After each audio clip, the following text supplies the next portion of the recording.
नमस्कार. तब्बल 2 महिन्यानंतर पुन्हा एकदा आपल्याशी गप्पा मारण्याचा आणि एक बातमी सांगण्याचा योग आलेला आहे. बातमी अशी आहे जी तुम्हालाही कळली असेलच.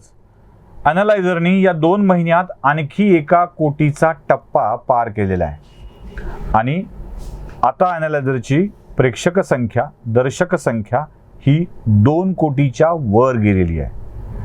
हे खरं तर मोठं यश आहे आणि काहीतरी भयंकर घडलंय असं अजिबात नाही आहे. पण केवळ आणि केवळ घटनांच्या जोरावर काही स्पष्टीकरण देणारा, काही समीक्षात्मक बोलणारा एखादं यूट्यूब चॅनल आणि त्याला 2 कोटीचे व्ह्यूज मिळणं म्हणजे मी माझी तुलना, अॅनालायझरची तुलना भाऊ तोरसेकरांशी अजिबात करत नाही आहे, कारण माझ्या वया इतका भाऊंचा अनुभव आहे. दुसऱ्या कुठल्या एखाद्या चॅनलला 2 कोटीची दर्शक संख्या मिळणं ही खरोखर वेगळी आणि अभिमानास्पद अशी गोष्ट आहे. या सगळ्यांसाठी आपले मनपूर्वक आभार मानायचे आहेत. अॅनालायझरची संख्या 2 कोटीच्या पार गेलेली आहेच आहे, पण लवकरच आता अॅनालायझरची सबस्क्रायबर संख्या म्हणजे अनुसारकांची संख्या 1 लाखापर्यंत पोहोचणार आहे. आज मी तुम्हाला बोलतोय त्यावेळी 94,000चा आकडा आपण ओलांडलेला आहे. त्यात रोज भर पडते आहेच आणि आता 1 लाख झाल्यावर एकदा आपल्याशी संवाद साधण्यासाठी येणार आहोत.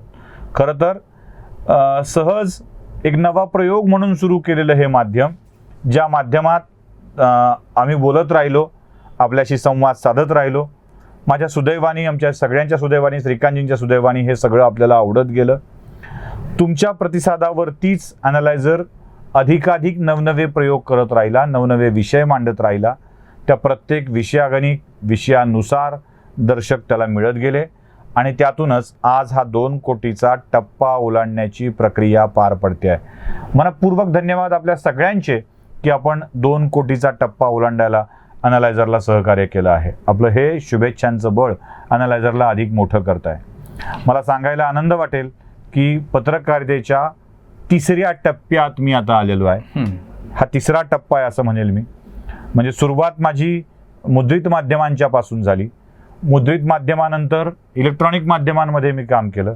त्यानंतर पुन्हा मुद्रित माध्यमात आलो. फरक इतका होता की पहिल्यांदा मुद्रित माध्यमात प्रतिनिधी या पदावरती काम करत होतो. मग जिल्ह्याचा असेल, तालुक्याचा असेल, अजून कुठला असेल. त्यानंतर थेट इलेक्ट्रॉनिक मीडियामध्ये गेलो. ABP माझा, जेव्हा स्टार माझा होतो त्यांनी मला खूप मोठं संधी दिली. त्यानंतर परत एकदा प्रिंट माध्यमामध्ये आलो, पण तिथे जबाबदारी संपादकाची होती. या 3ही माध्यमाच्या अनुभवाचं गाठोडं शिदोरीसोबत घेऊन या 3ही या बाकीच्या माध्यमांना उतरती कळा लागते असं लक्षात आल्याबरोबर आपलं काहीतरी वेगळं सुरू असावं यासाठी हा प्रयोग सुरू केला. सुरुवातीला भीती वाटत होती, आता मला बरं वाटतं. थोडंसं त्याच्यामध्ये तोडलं असतं. तुम्ही बोलताना असं म्हणाल की सहज एक प्रयोग करायचा म्हणून. हे सहज नाहीये. म्हणजे एक मी तटस्थपणे वाचक म्हणून, वर्तमानपत्राचा, इलेक्ट्रॉनिक्स चॅनलचा व्ह्युअर्स, दर्शक म्हणून, अगदी ETV पासून मला आठवतंय, दूरदर्शन तर ठीक आहे, पहिलं जे चॅनल सुरू झालं ते, ही सहज प्रक्रिया नाहीये. मला थोडासा तुमचा अनुभव तुम्ही शेअर करा असं वाटतं की आणि 3रा एक मुद्दा जो तुम्ही अजून सांगितला नाहीत, त्याच्यावर थोडंसं विस्तृत बोला तुम्ही. ग्रामीण भागातून आलेला एक व्यक्ती, एक पत्रकार, तो सगळ्याकडे बघतो आहे. एरवी आपल्याकडे कसं होतं की हे सगळे जे नवीन माध्यम, विशेषतः सोशल मीडिया आणि हे आल्याच्या नंतर सगळ्यांना असं वाटत होतं की बऱ्याच जणांनी तर अॅनालायझरच्या बाबतीमध्ये असं जेव्हा फोन करायचे तेव्हा विचारायचे की औरंगाबादमधून आहे. त्यांना असं वाटत होतं की हे कुठल्या तरी मोठ्या शहरामधून एक चॅनल चालू आहे. म्हणून मला तुम्हाला एक थोडंसं असं विचारायचं आहे की मुद्रित माध्यमं आणि इलेक्ट्रॉनिक्स माध्यमं ह्याच्यातून हा जो फरक तुम्ही स्वतः अनुभवला त्याच्यातला आणि ह्याच्यातला काम करण्याचा आणि लोकांचा प्रतिसाद, तुम्ही जरी विनयानं सहज म्हणत असले तरी ही सहजची प्रक्रिया नाही आहे. आणि आता 2 कोटीचा टप्पा गाठून येणे ते सिद्धच केलेलं आहे की या समाज माध्यमांनी एक काही वेगळे मुद्दे समोर आणलेले आहेत, वेगळी आव्हानं पण समोर आणण्याची आपण त्याच्यानंतर करू. तुम्हाला काय फरक वाटतो आणि उतरती कळा असा तुम्ही एक बरोबर शब्द वापरला, तर तुम्हाला हा फरक कसा काय जाणवतो? स्वतः काम केलं म्हणून, नुसतं की अभ्यासक आमच्यासारखे बाहेरून पाहून बोलतात ते वेगळं. तुम्ही त्या दोन्ही माध्यमातून आता ह्या 3ऱ्या माध्यमात प्रत्यक्ष स्वतः काम करतायत आणि तेव्हा तुम्हाला काय फरक लक्षात येतो ह्या 3ही माध्यमांमध्ये? सुरुवातीला प्रिंटमध्ये काम करायचो हा. आणि प्रिंटमध्ये काम करताना प्रतिनिधीच्या पातळीवर काम करतो. त्यामुळे आपल्या ज्या बातम्यांचा संग्रह आहे तो पाठवणे आणि तो छापून आला की तो आपण लोकांना ज्याची सांगून व्याप्ती- आपलं ज्याची व्याप्ती फक्त ज्याची local आपली ते जिल्हा आपला 2-3 तालुकापुरती, जिल्हे गावापुरती. ज्या आवृत्ती ज्या भागात जाते तेवढ्या पुरती त्याची व्याप्ती होती आणि तिथेच त्या बातम्यांचं कोडकौतुक, राग, संताप, कुणाचं अभिनंदन काय सगळं ते त्या त्या विभागापुरत्या त्या मर्यादित होत्या. आणि पत्रकार असणं हे त्या समजा मी बीडमध्ये काम करतो, लातूरमध्ये काम करत होतो, सोलापूरमध्ये काम करत होतो, तर त्या विभागापुरतं त्याची व्याप्ती असायची. पुढे मी इलेक्ट्रॉनिक माध्यमात गेलो तेव्हा त्याची व्याप्ती राज्यात झाली. म्हणजे राज्यभरातली लोक ती बातमी बघू लागली, ओळखू लागली, चेहऱ्याने ओळखू लागली. राज्यभरातली लोक त्या चेहऱ्याने मला ओळखत होती. पण राज्यभरातली लोक ओळखत असताना सुद्धा मी प्रतिनिधी म्हणून बीडचा होतो, एका जिल्ह्याचा होतो. त्यामुळं जो काही फोकस होता ना तो फोकस त्या जिल्ह्यापुरत्या लोकांचा होता किंवा त्या जिल्ह्यातल्या घडामोडीवर ज्यांचा इंटरेस्ट असतो. आणि अपेक्षाही तेवढीच होती तुमच्याकडे. बस आणि मग माझी पाहुणे ज्यांना मी टीव्हीवर बघितल्याचा आनंद वाटतो, हा टीव्हीवर दिसतो असं वाटणारी एक मंडळी, यांचा संपर्क असायचा. पैसे म्हणाल तर त्या काळात पुरेसे, म्हणजे स्टार माझामध्ये असतानाही पुरेसे पैसे मिळायचे, गावकरीत असतानाही पुरेसे पैसे मिळायचे. म्हणजे जेमतेम असं त्याचं स्वरूप होतं. म्हणजे पैशात कुठला फरक नाहीये माध्यमांच्या मध्ये कोणत्याही जातो मी मिळण्यातला. हा पुढे पुण्यनगरीमध्ये आल्यावर मात्र संपादक झालो होतो. त्याची व्याप्ती माझ्या विभागापुरती होती, आवृत्तीपुरती. म्हणजे एक 8 जिल्हे आणि बाकी असं कुणाला वाटलंच इतर आवृत्त्यांना की हा लेख घ्यावा तर तो घेतलेला.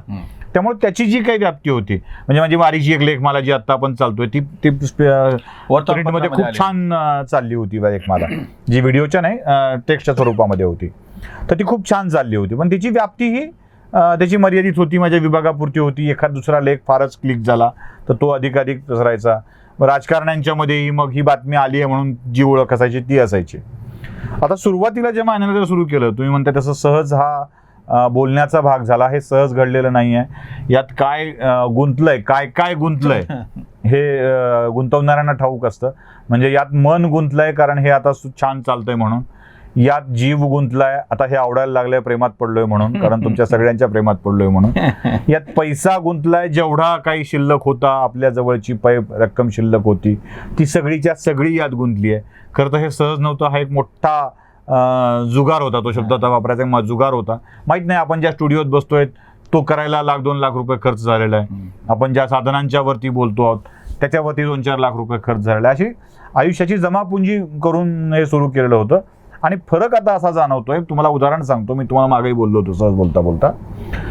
मुंबईला आमच्या काही सहकार्यांना आणि राजकीय व्यक्तींना भेटण्यासाठी मी वरळीच्या भागामध्ये होतो, अँटी करप्शन ब्युरोच्या समोर, सुखदा बिल्डिंगच्या समोर. आता सुखदा बिल्डिंग म्हटल्यावर खूप राजकारणी असतात, त्याच्यामुळे तिथे कोणाला भेटायला गेलो हे सांगायची काही गरज नाही.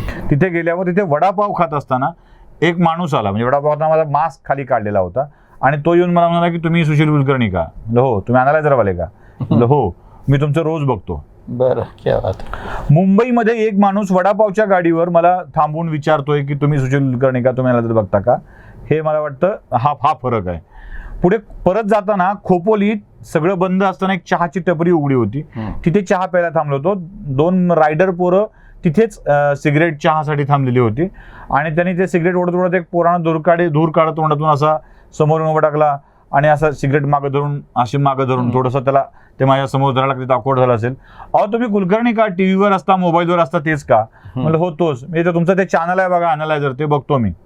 अगदी जसं त्या मुंबईच्या भाषेत बोलत होता. म्हणजे खोपोलीतला एक माणूस रस्त्यावर उभा टाकून आपल्याला ओळख सांगतोय, मुंबईतला एक माणूस ओळख सांगतोय आणि 2 मित्र मुंबईतले चक्क भेटवस्तू सह भेटायला मुंबईत येतात.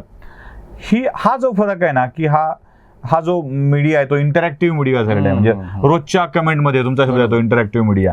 रोजच्या कमेंटमध्ये लोकांच्या भावना कळतात, आपण त्याला उत्तर देत असतो, आपण त्यांच्याशी बोलत असतो. हे समोरासमोर बोलताना तो थेट त्यांच्या मोबाईलवर तुम्ही बघत असता. त्यामुळे तो जो संवाद शब्दे विनसंवाद आणि, होत असतो तो होतो दुसरं मी आणि त्याला- तो एक चांगला इम्पॅक्ट मला त्याला याच्यात जोडून दिसला बरं. मला तो एक फरक आहे, मला ते सांगायचंय की छापील पत्रकारिता ही गोष्ट वेगळी आहे. हो खूप वेगळी तुम्ही आहे. केली, तुम्ही खूप चांगली बातमी दिली. तुम्ही आता वारीचं उदाहरण घेऊयात की वारीची एक लेखमाल आहे, ती खूप चांगली होती, ही गोष्ट वेगळी. पण तुम्ही आता जेव्हा कॅमेरा समोर हे करताय त्याच्यामध्ये खूप वेगळ्या गोष्टी आहेत. हो म्हणजे मला असं तुमच्यामधले दोन असे वेगवेगळ्या गोष्टी म्हणजे तशा अर्थाने वेगवेगळ्या असलेल्या पण एका ठिकाणी दिसतात की एक तर लेखणी आहे, ती लिहितो आपण, ते लोक वाचतात, हा एक पूर्ण वेगळा भाग आहे. बऱ्याच जणांना असं वाटतं की जो काही लिहू शकतो तो बोलू पण शकतो, हो पण तसं नाहीये. तर हा जो तुमचा जो वेगळा पैलू आहे, विशेषतः वारीबद्दल म्हणलं की हे सादरीकरण, परफॉर्मन्स, एका अर्थाने हा एकपात्री प्रयोगच आहे. तर ते नेमकं कुठून आलं? हे नाही. वेगळं आहे. हे पत्रकारिता लिहिण्यामध्ये मी छापील याच्यातलं अगदी- वेगळं आहे. अगदी विनम्रपणे दोन गोष्टी मला मांडायच्या आहेत. मी नाव घेताना यासाठी कचरतोय, अगदी प्रामाणिकपणे सांगतो, कचरतोय यासाठी की आपले प्रेक्षक खूप जागरूक आहेत. म्हणजे तुम्ही जेव्हा मतं भेटली म्हणता तेव्हा ते भेटली मिळत नाहीत, मिळाली म्हणा असं म्हणतात. भाषेच्या बाबतीमध्ये हा हा जेव्हा मी चा उच्चार करताना चुकतो तेव्हा लोक मला टोकतात आणि माझे ह्या दोषासहित मी त्या व्यक्तीच्या माथी टाकू नये. जे काही वारी, अध्यात्म, देव किंवा आयुष्याकडे बघण्याचा जो काही दृष्टिकोन आहे तो मिळाला माझे गुरु विवेकजी घळससी यांच्यामुळं. म्हणजे मी त्यांच्या शतशः ऋणी आहे, आयुष्यभर ऋणी आहे की त्यांनी नकळतपणे माझ्यावर संस्कार केले, अगदी सहज. त्यांचं सदर होतं अगदी सहज. हा तुमचं म्हणणं सादरीकरणाचे संस्कार आणि विचार करण्याचे पण, ते म्हणजे एखाद्या घटनेकडे बघताना तो जो विचार करण्याचे होते ते, आणि सादरीकरणाचे, ते ज्या पद्धतीनं बोलतात ते तर कधीच जमणार नाहीये मला. ती योग्यता मला कधी मिळवता येणं शक्य नाहीये, पण ते संस्कार होत गेले. आणि दुसरी महत्वाची गोष्ट म्हणजे माझे ते एक गुरु ज्यांच्यामुळं ही दृष्टी मला मिळालेली आहे. आणि दुसरी माझी आजी, आता हयात नाही आहे. जे अथर्व शीर्षामधला स्थिरये रंगे स्तुष्टुवान सस्तुनुभी वश्येमध्ये वितम यदायु हा शब्द मला उच्चारता येत नव्हता. बरं. जोपर्यंत स्थिरये रंगे स्तुष्टुवान सस्तुनुभी मला म्हणता आलं नाही तोपर्यंत तिनं मला माझ्या आवडीचे पदार्थ खायला दिले नाही. अरे वा. संध्याकाळी 4:30 वाजता शाळा सुटून घरी आलो की ती मला 4:45ला हातपाय धुवायला लावूनच, नुसतं नव्हे, ग्लासभर दूध देऊन समोर बसवायची आणि मग सगळे श्लोक म्हणून घ्यायची, सगळी गाणी म्हणून घ्यायची. म्हणजे मला त्या चाली आजही चांगल्या त्याच पद्धतीनं म्हणता येतात. म्हणजे कोणती गाणी तुम्ही मला जुनी म्हणायला लावली तर अगदी म्हणजे कविता सुद्धा म्हणायला आणि पाठ करायला मी त्याच वेळेला शिकलो. म्हणजे गायी पाण्यावर काय म्हणून आल्या, त्यांची एक लय असते. तीच लय, ती चाल मला आजीने शिकवली. आणि ह्या गोष्टीतली लय चाल कळल्यामुळं मला ते बघता आलं, अनुभवता आलं, त्यातला अर्थ समजून घेता आला आणि ते माझ्या आयुष्यात खूप पुढे उपयोगी पडलं. पुढे दिवाणखान्यातला दैत्य आला घरात, म्हणजे टीव्ही. आजीही मग सुंदर माझं घर, ज्ञानदीप या सगळ्या प्रकारात गुंगली. मीही त्या प्रकारात अडकत गेलो. हा दिवाणखान्यातला दैत्य अनेकांचं नुकसान करतो आहे, अनेक पिढ्यांचं नुकसान करतोय. असो, तो वेगळा विषय आपला बोलण्याचा. पण हे तिथून मला आलं आणि सादरीकरणाची ती सवय स्टार माझामध्ये असल्यामुळे ती उत्तम पद्धतीनं जमली. म्हणजे कॅमेरा फेस करत आयलाईन, म्हणजे आयलाईन मध्ये मी तुमच्याशी आता बोलतोय तेव्हा मी तुम्हाला तुमच्यासोबत बोलतोय असं वाटतं. म्हणजे माझी आताची जी नजर आहे ती थेट तुमच्या डोळ्यात डोळे घालून बोलते. आणि हे घालण्याची सवय स्टार माझ्यामुळे, म्हणजे आताच्या एबीपी माझ्यामुळे मला लागली. आणि आता मी बोलतोय तेव्हा तुमच्याशी संवाद करतोय, माझा प्रेक्षकांशी संवाद तुटलेला असेल. ही एक तांत्रिक सवय मला स्टार माझ्यामुळे. तुम्ही इंटरॅक्टिव्ह असा शब्द वापरला म्हणून मी म्हणतो की हा एक फरक तुम्ही कसा लक्षात समजून घेतला. मला थोडंसं त्याचं श्रेय वारकरी संप्रदायाला पण द्यावं वाटतं. हो, कारण की वारकरी संप्रदायाने दोन गोष्टी केल्या, एक तर थेट संवाद आणि दुसरी गोष्ट म्हणजे सादरीकरणाची जी पद्धत आहे वारकरी संप्रदायाची, हे बाकीच्यांपेक्षा वेगळं होतं की लोकांशी इतक्या. आणि बाबासाहेब आंबेडकरांनी पण त्यांच्या आत्मचरित्रात त्यांच्यावरती लिहिलेल्या खैरमुडांच्या पुस्तकात उल्लेख आहे असा की त्यांनी मूक नायक आणि बहिष्कृत भारत म्हणजे सुरू करायच्या आधी सगळं संत वाङ्मय आणून घेतलं. हो, तेव्हा त्यांनी दिलेलं बहिष्कृत भारतचं ब्रीदच त्यांचं ज्ञानेश्वरीतलं आहे. आणि त्यांनी सांगितलेलं कारण फार महत्वाचं आहे. त्यांचं म्हणणं होतं की ही लोकांशी संवाद साधणारी भाषा आहे. तर मला तुम्हाला ते आणि दुसरं तुम्ही जो आता इंटरॅक्टिव्ह म्हणालात की मला या सोशल मीडियाचं म्हणजे आधीच्या 2 पेक्षा तिसरा टप्पा जो तुम्ही म्हणालात की हे जे एक त्याचं एक गुरु किल्ली आहे की हा जो सर्वसामान्य तुम्ही जे ऐकता दर्शक आहेत ना, हे तुम्ही ह्याच्यात सगळ्यात मोठं तुमच्या हातामध्ये याचं रिमोट कंट्रोल आहे. वेगळ्या अर्थाने रिमोट कंट्रोल या बाजूनं की तुमच्यामुळंच आहे. हे 2 कोटीचं तर तुम्ही स्वतः पाहिल्यामुळे झालेलं आहे आणि म्हणून ज्याला ती नाडी कळते त्याला सोशल मीडिया कळतोय. आज अडचण अशी आहे की खूप मोठी नावं आहेत पण त्यांची व्हिडिओ चालत नाहीत किंवा खूप काहीतरी करून खूप काहीतरी नाटक करून सुद्धा ते चालत नाहीयेत. म्हणजे ही जी नाडी ओळखणं आहे आपल्यापेक्षा सुद्धा एंटरटेनमेंटचे व्हिडिओ खूप छान चालतात. हो, म्हणजे ते अगदी काही तर अशी आहेत की जे काहीच करत नाहीत पण खूप छान चालतात आपल्यापेक्षा. म्हणजे 10-5 लाख सबस्क्रायबर आहेत, व्ह्यूज आहेत. ती श्रेणीच तर ती तो जो प्रकार आहे इंटरॅक्टिव्ह जो म्हणतो ना, मला आवडतं ते, लोकांना आवडतं ते. पत्रकारितेमधलं हे कुठून शोधता आलं तुम्हाला की लोकांशी थेट भिडायचं आहे?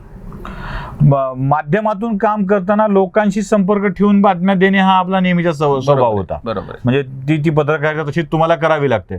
तुम्ही कोणत्याही माध्यमात असा, प्रिंट मध्ये असा, इलेक्ट्रॉनिक मध्ये असा, फक्त एक फरक मी हे लक्षात येतं की काय व्हायला लागले बऱ्याचदा की अगदी मोठे मोठे पत्रकार आहेत, त्यांनी मोठ्या मोठ्या वर्तमानपत्रात काम केलेले, मोठ्या पदावरती बसलेले आहेत, पण आजही त्यांना ती प्रेक्षकांची नाडी म्हणजे दर्शकांची नाडी नाही पकडत. हीच तर एक मोठी अडचण आहे सर, की मी जे तुम्हाला म्हणतोय ना की माध्यम हे लोकांसाठी असतं.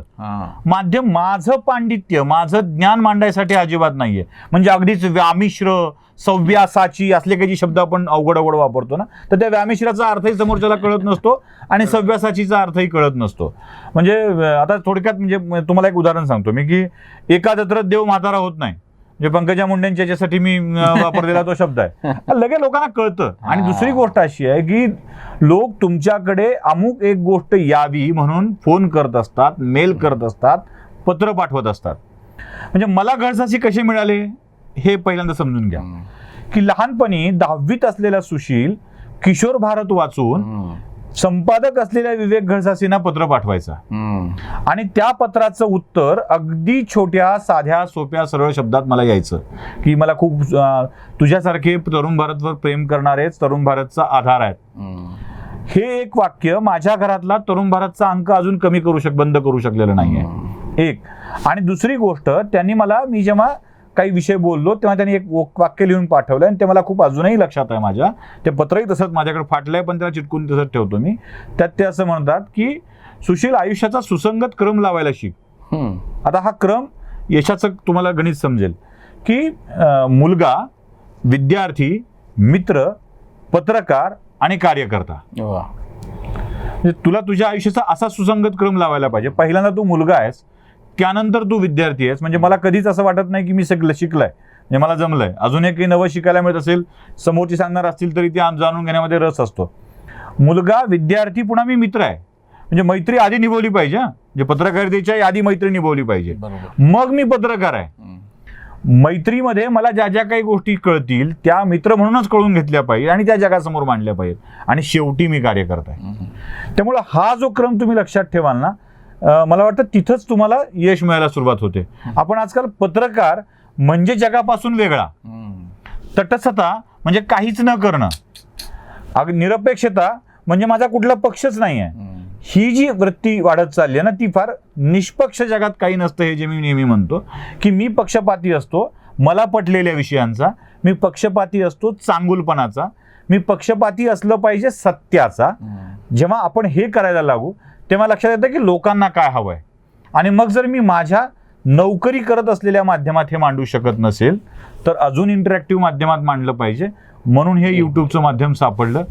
ते सुरुवातीला थोडंसं अवघड वाटलं पण आता खूप छान नाही, आता वाचकांशी संवाद जुळतो. तुम्हाला ते माध्यम सापडलेलं आहे. दोन्हीचा अनुभव गाठीशी आहे. वारकरी संप्रदायाचे एक खूप मोठंसं पुण्य इतक्या 700-800 वर्षांची पाठीशी आहे. म्हणून तुम्हाला मला शेवटचं असं विचारायचं की तुम्हाला हे अपुरेपण ह्याच्या सगळ्यातलं काय वाटतं, जे तुमचे स्वतःचे प्रयत्न असो किंवा हे माध्यम असो किंवा या काळातला सगळा मिळालेला प्रतिसाद होतो, ह्याच्यातल्या अशा कुठल्या गोष्टी तुम्हाला वाटतात की नाही आता ह्याच्यावर मात करून आपण अजून पुढं जायला पाहिजे?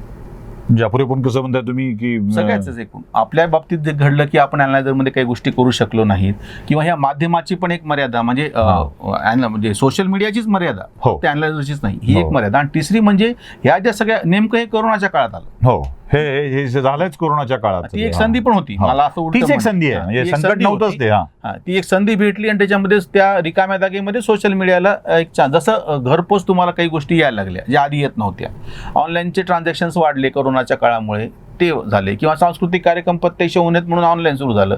अशा एक ज्या संधी होत्या त्या ह्याच्यातून, आणि त्यासोबतच तुम्हाला त्याचं जाणवलेलं की अजून आपण ह्याच्यावरती मात केली पाहिजे. बाकीचे 2 माध्यम आणि तिसरं माध्यम, असं एक आपण युट्यूबच्या माध्यमांमध्ये सगळं खूप छान आहे, म्हणजे इंटरॅक्टिव्ह आहे, खूप चांगलं आहे. पण त्यासोबत काही गोष्टीची त्रुटी, काही गोष्टीची कमतरता आपल्याला जाणवत राहते. ती कमतरता काय आहे, तर यातही आता मीडिया मल्टीनॅशनल लेवलचा मीडिया येऊ लागला. म्हणजे BBC सेम प्लॅटफॉर्मवर येत आहे, आणखी बरेचसे माध्यम आता याच्यावरती उतरू लागले. म्हणजे अगदी सगळ्यात मोठमोठी चॅनल सुद्धा आमच्या युट्यूब चॅनलला लाईक करायला विसरू नका हे सांगायला लागले. म्हणजे हे युट्यूबच्या माध्यमाचं यश आहे की आमच्या युट्यूब चॅनलला पण लाईक करा असं त्यांना आता सांगावं लागतंय, की तिथे तर आहेच, आम्ही टीव्हीवर तर आहोतच तुमच्या, पण इकडं पण लाईक करा असं सांगावं लागतंय. आता जे अनालायझरला पुढे जावं लागणार आहे ना, त्याच्यामध्ये काही तांत्रिक बाबीमध्ये आपल्याला आता अजून आपण खूप कमी पडतोय. उदाहरणार्थ आपले कॅमेरेज आहे, आपल्या कॅमेरे आहेत, आपण हँडीकॅमवरती सगळं हे अटपतोय. तर चांगल्या कॅमेऱ्याच्या लेवलच्या कॅमेऱ्यामध्ये आपल्याला जाता आलं पाहिजे. दुसरी गोष्ट आहे की हे सगळं करण्यासाठी एका ठिकाणी बसून सगळं हे करावं लागतंय. म्हणजे उद्या जर मी कुठल्या गावाला गेलो तर तिथून फीड पाठवणं आणि तिथून एडिट करणं, या गोष्टी खूप कठीण आहेत. त्यामुळं ती पाठवण्याची एक तांत्रिक गोष्ट आता पुन्हा आपल्याला अजून डेव्हलप करावी लागणार आहे. त्यासाठीचे आपले प्रयत्न चालू आहेत. म्हणजे अधिकाधिक तांत्रिक कौशल्य वापरून, सुलभता वापरून त्याला करण्यासाठीचे प्रयत्न अनालायझर करतो आहे. मला वाटतं वाचकांनी बघितलं तरी सुद्धा, खूप अजून प्रेक्षकांनी बघितलं आपल्या, तरीही हे बळ आपलं आपण सशक्त होऊन जाऊ. या सशक्तपणात बघणं हेच खूप मोठं बळ अनालायझरसाठी असेल. विषय आपल्याला आवडत असतील तरच आपण बघणार आहात. विषयाचं वैविध्य आलं पाहिजे यासाठीचे आपण प्रयत्न करणार आहोत. म्हणजे भलेही लोक सगळेच विषय, म्हणजे जिथे आपण लाईकच्या मागे पडू नये, व्ह्यूजच्या मागे पडू नये, व्ह्यूजच्या मोहात पडू नये, जे विषय म्हणून वाटतात ते विषय मांडावेत. वेगवेगळ्या विषयाचा वेगवेगळा वर्ग असेल, तो वर्ग ते बघत राहील. आता अधिकाधिक विषय घेऊन येणं हा एक पहिला आपला प्रयोग असणार आहे आणि त्या प्रयोगात आपण पुढे येणार आहोत. अर्थात अजून एक मला सांगायचं राहिले जात की श्रीकांतजींचं पण खूप मोठं सहकार्य या सगळ्या विषयामध्ये असतंच. ते होते, त्यांनी आत्तापर्यंत 100-125 व्हिडिओ केलेले आहेत. म्हणूनच अनालायझरचा टप्पा दमदार पद्धतीनं सुरू आहे. म्हणजे मी नसेल एका दुसऱ्या वेळेला, माझ्याकडे विषयाची रेलचेल असेल तर ते हे सगळं सांभाळून घेतात. तुमचेही खरं तर खूप आभार. पण आभार हा शब्द मी वापरणार यासाठी नाही की आभारात भार असतात, धन्यवादामध्ये वाद असतात. त्यामुळं आभार आणि धन्यवाद हे 2 शब्द न करता मी याचा विशेष उल्लेख असा करीन की त्या तृणात मला राहायचं आहे की त्यांच्यामुळं खूप वेळेला आपण हे कॅरी ऑन करू शकलेलो आहोत. 2 कोटीचा टप्पा आपल्या या सगळ्यांच्या सहकार्यामुळेच पार करता आलेला आहे आणि लवकरच भेटणार आहोत आपण काही दिवसात 1 लाख सबस्क्रायबरचा आकडा पूर्ण झाल्यावरती. आपल्या सगळ्यांचे पुन्हा एकदा मनपूर्वक धन्यवाद, आभार. धन्यवाद.